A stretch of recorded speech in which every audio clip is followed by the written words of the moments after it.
Psalm 10. Why, O Lord, do you stand far off?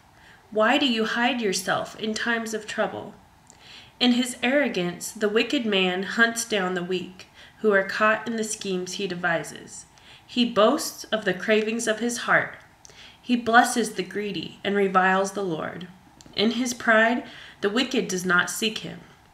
In all his thoughts, there is no room for God. His ways are always prosperous.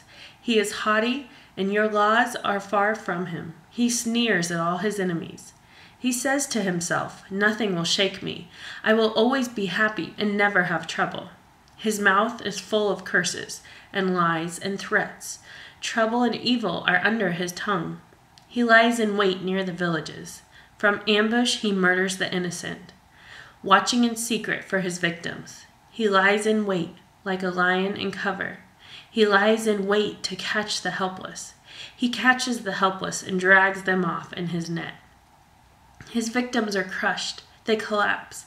They fall under his strength. He says to himself, "God has forgotten." He covers his face and never sees. Arise, Lord. Lift up your hand, O God. Do not forget the helpless. Why does the wicked man revile God?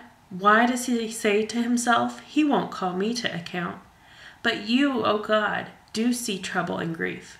You consider it to take it in hand.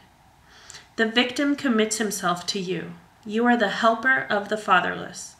Break the arm of the wicked and evil man. Call him to account for his wickedness that would not be found out. The Lord is king forever and ever. The nations will perish from his land.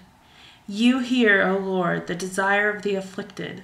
You encourage them and you listen to their cry, defending the fatherless and the oppressed, in order that man, who is of the earth, may terrify no more. In Matthew 25:31-46, Jesus paints a vivid portrait of how much the poor, needy, afflicted, and oppressed are valued by a compassionate God, and how his children are to represent him on earth in the way they support and defend victimized and lonely people. Unfortunately, we do not always come through for those in need. But as this psalm so superbly declares, God never overlooks them. In his eternal kingdom, the poor, the persecuted, the meek, and the spiritually hungry are given special blessing. The first will be last, and the last will be first.